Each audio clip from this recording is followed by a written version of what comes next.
Hello and welcome to the Botanical Biohacking Podcast. Today I'd like to talk about Twilight States. There's a waking dream which underlies logic, like a sea beneath a boat. We tend to think so much of the boat, and perhaps too little of the sea and her tides. Logic and genius alike are built upon these dreams and symbols, and the more we deny them, the hungrier and more dissatisfied we become with life. It's autumn. The days are getting shorter. The empire is waning.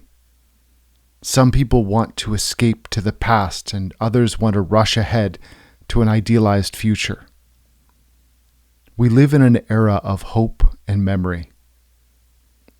As the Irish poet Yeats said, "Hope and memory have one daughter, and her name is art." Last week I started listening to an audiobook by Yeats called The Celtic Twilight. He went around collecting stories in the Irish countryside in the early 1900s, and they offer a glimpse into a forgotten perspective. In these stories, the land is said to speak to us and make us who we are. And this is interesting because we're an interplay of gas and microbes, and the mixtures of these internal climates shape our brain waves and rhythms of consciousness. The wave starts in the dark brine of our delta waves, rises up through theta of our waking dreams, continues up through our alpha waves of relaxed concentration, and onto beta waves of logical thought, and finally to heightened states of gamma, where our awareness reaches towards the heavens. It's a spectrum of dark water, soil, and mist which reaches into the clouds. Yeats writes in Earth, Fire, and Water. And I am certain that the water of the seas and the lakes and the mist and the rain, has all made the Irish after its image. Images form themselves in our minds perpetually, as if they were reflected in some pool. We gave ourselves up in old times to mythology and saw the gods everywhere. We talked to them face to face, and the stories of that communion are so many that I think they outnumber all of the like stories of all of the rest of Europe. Even today, our country people speak with the dead, and some people who perhaps have never died as we understand death, and even our educated people pass without great difficulty into the condition of quiet that is the condition of vision. When we look to the aerobiome of microbes and gases that sustain and destroy life within the body and without, we have invisible and ethereal agents who can alter who we are at a fundamental level. A contemporary of Yeats, W.Y. Evans Went, was inspired by Yeats and set out from Oxford to the fringes of Gaelic-speaking country to interview older people. He went from Ireland all the way to Brittany and France, through Cornwall. He talked to everybody who had memory or was speaking a Gaelic language. And he noted that the places where fairies were spotted the most were misty places. These were places by the sea, like the Isle of Man, which is misty and surrounded by cloudy water. And this got me thinking of the nature of water and gas. Now, everybody knows that caves can acquire poisonous gas, and its ability to kill miners is likewise well known. There's the expression canary in the coal mine, because people used to carry canaries with them, and if the canary died, then they knew that the gases were building up to dangerous levels. What is less known, though, is that with standing water, the liquids will actually absorb the gas, only to be released when disturbed. So cave explorers fear puddles in caves because kicking a rock is enough to disturb the surface tension, releasing gases that lead to confusion, hallucination, and even death. Now think of the cairns and fairy mounds. that you see throughout Irish mythology. These mounds were in older times graves of prominent people who were buried with treasures. However, the burial didn't stop there, because unofficially, bodies were added to the pile, especially unbaptized babies and those ineligible for burial in the churchyard. Well into the 1900s, people were adding bodies to these fairy mounds. And there were also people poking around looking for treasure, only to be struck stupid, ill, or dead. There are many stories of people going for buried treasure only to be struck by a curse of death or mental illness, and this is said to be caused by the fairies. And this brings to mind cursed tombs of Egypt. In the 1800s, grave robbers in London would bust into a crypt and die because of the vapors and the gas and bacteria that were decaying human flesh would be released and continue to do the same. It was so toxic it could cause people to have some major illnesses. Now this, as gruesome as it sounds, is important for us to understand within the human body, because in the stagnant backwaters of our own decay, we can find toxic gases trapped as well. Most acupuncturists can tell you about a time when they used a particular combination of points only to have foul vapors waft out of a patient to the point of needing to turn on the fans and really air the place out before letting the next patient in the room. This is said to be an evil chi, literally translated as evil vapor. Now, not all of these stories were negative. There were also cases of people acquiring life skills, which not only enhanced their life, but added depth and culture to their communities. One woman in Yeats's book was said to sleep on a fairy mound and wake understanding healing herbs. Another man woke with the ability to hear fairy music, which he replicated on the pipes, and in doing so was able to make a nice living. Irish and Scottish homes were traditionally heated by burning peat. It was easy to get, but it didn't come without its costs. Peat fires accumulate carbon monoxide. They generate this, and I should say the small houses would easily acquire carbon monoxide. And if in winter they weren't well ventilated, this gasotransmitter acts on hormonal axes in the body, as well as brain function directly. At the right dose, it can cause more neural connection in the body, potentially accelerating mental function.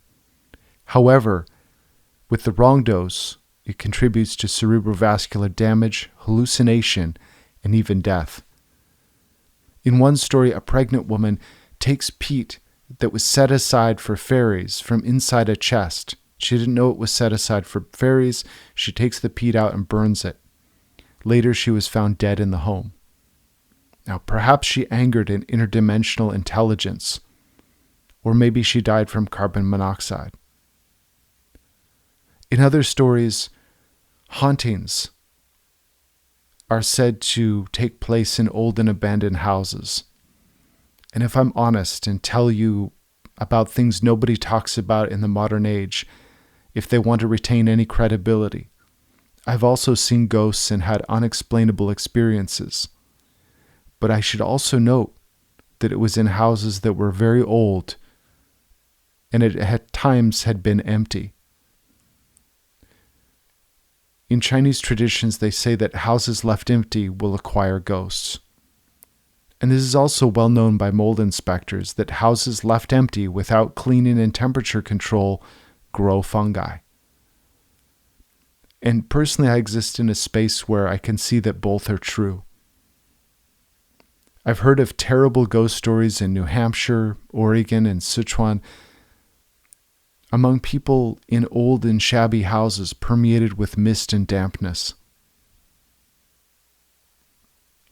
I feel that these cold and wet climates are speaking to us in a language of fungal spores and mold toxins, shaping the landscape of our bodies, minds, and even spirituality. Mold toxins are neurotoxins. They fall gently on us like microscopic snow, onto the skin, causing local water retention and inflammation. More importantly, they infect food. This derails the HPA axis and contributes to variable emotions, and with strong enough inflammation, hallucination. In one of Yeats' stories, a man is eating food at a house and begins to hallucinate and describes ghosts. And it made me wonder what was the quality of the oats and butter and milk he was consuming. In misty climates in houses made of straw and stone, how likely was it that he was entering into a mythological reality due to environmental pollution?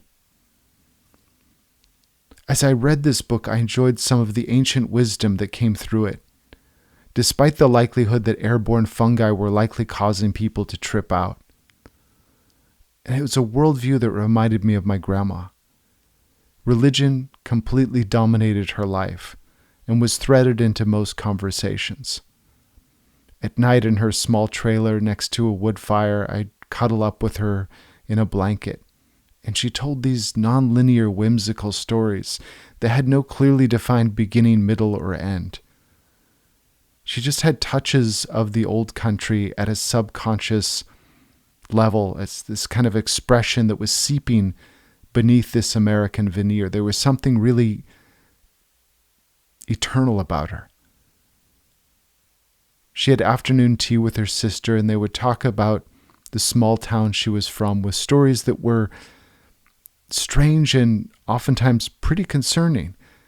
She'd casually mention a girl of 12 getting married to a man so she could play with the children over the hill. She said, well, she wasn't allowed to play with other children, so she married a man, and then over she went and was able to play as long as she wanted. And that was the end of the story. After that, she just started humming like it was the most normal thing in the world. There were also stories of alcoholism, clan warfare, burning farms, and strange occurrences like in the midst of the fighting, they all stopped when the light came through the clouds. What the hell does that have to do with anything? It didn't make any sense. But in her world, it did. Her sister, my great aunt, was also made of a different material than most. She was walking on the road in her 70s. A car drove up and a man in the passenger seat snatched her purse and they sped off. Rather than letting go, she punched the man in the neck and eyes as she was dragged on the pavement.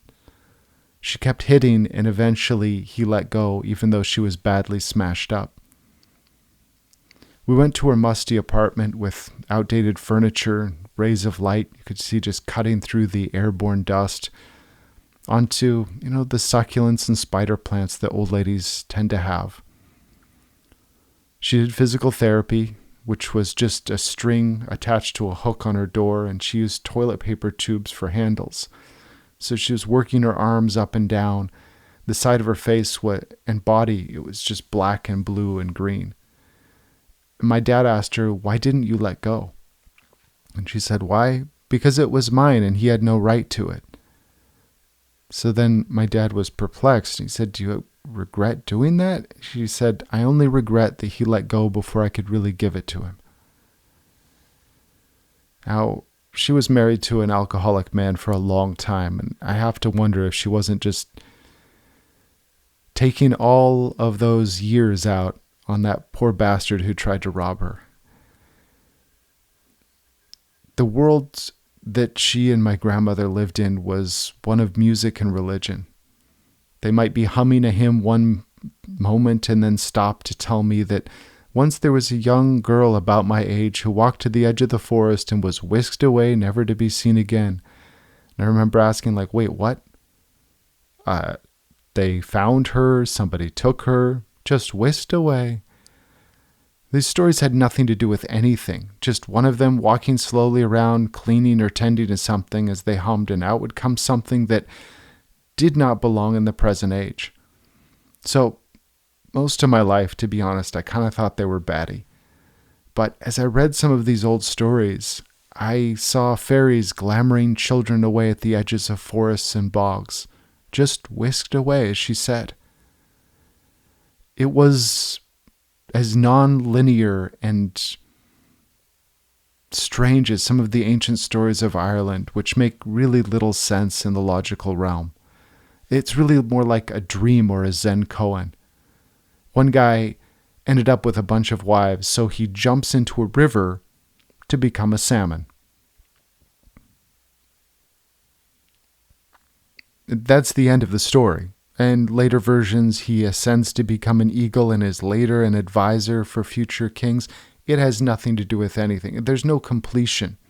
It just kind of weaves on to the next. Just sort of images that you might have in a daydream. And it really doesn't fit well into our modern realm because it exists on a different plane of consciousness. And this is why you don't see traditional Irish stories and mythology on the big screen. You can see it with Greek stories. You just will never see it with Irish stories because they make no sense. In Yeats's work, I could see this connection to these states mixed with superstition, and it wasn't always whimsical, sometimes tragic, oftentimes due to ignorance, hallucination, and poor sanitation.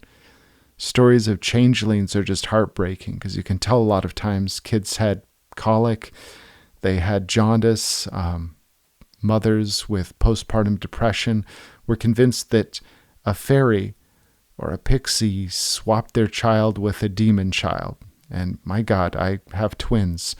Taking care of those twins, I can see how people would think, is this my child or is it a demon? But unfortunately, with a worldview where this could be a fairy child, many people ended up killing their kids. It's not great.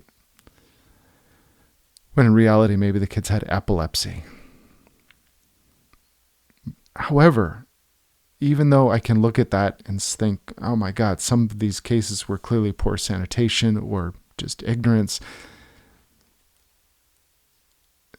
have we thrown out the baby with the bathwater? Have we washed our minds to the point of cutting ourselves off from a world where we can speak with ancestors and pray to the dead to get them out of purgatory, and we feel intimately connected to our ancestors, the landscape, and heaven? Maybe stepping briefly beyond reality as the lowest common denominator of human experience, we can get a fuller spectrum of life that we don't need to escape. This is a world I've dipped into, and I imagine you have as well. A few years after my grandmother passed away from bone cancer, I dreamt that I saw her happy and relaxed in another dimension. It was like a dream, but brighter and vivid. She tried to speak with me, but she couldn't. So she had a guy bring over a letter for me to read. And I opened this letter. It was written in this brilliant golden light, and it hurt my eyes to try to read. So I told the messenger I couldn't read it. He looked disappointed, but took the letter back to her and left. A few days later, I got a call around 3 a.m. And I ran to get the phone because this wasn't a cell phone. You know, this was probably about 2001. I ran to get the phone quickly. And I did that so that it wouldn't wake up my mom or brother. I answered the phone and it was my grandma. She asked about my brother and dad, and we chatted for a while. And she mentioned that she had a nice visit with her sister and cousins. And this is when it was surreal at first, but I had just woken up and I was like, whoa, wait a minute. Didn't they die years ago? Yes. I said, wait, didn't you die? She said, of course I died. Anyway, how's your mother doing? And I wouldn't let the whole death thing go. And she seemed to find it kind of annoying. So then she just explained it. She was really religious before she had died, but afterwards, her religious beliefs, she really loosened up on a lot. She said a lot of the things she really thought, they don't matter. And all of the fear and pain and anguish of life is tied to the body itself. And as soon as we let it go, all of that is gone as well. So she said it was really okay and that I would be there with her someday as well. She was able to talk because it was Easter Sunday, and there was so much prayer going on around the world that it opened up the gate. But she said she didn't have long to visit. So after a while, we ended the chat, and I walked to the living room. I sat in a rocking chair, and I just wept. A few hours later, I woke in that chair with the phone next to me. I don't know what happened exactly. But at that moment, I lost all fear of death. It greatly expanded my world and changed the course of my life. This is why I say we think too much of the boat and too little of the sea and her tides. In our world of wires and thoughts and hyperconnection, it's time to dip beneath the waves, to a place poet John O'Donohue describes as where you have never been wounded, where there is still a sureness in you, where there is a seamlessness, where there is a confidence and a tranquility. In nonlinear stories, music, and prayer, there is a richer life waiting for you at the threshold between worlds. Thank you for listening to the Botanical Biohacking Podcast. I'm your host, Andrew Miles.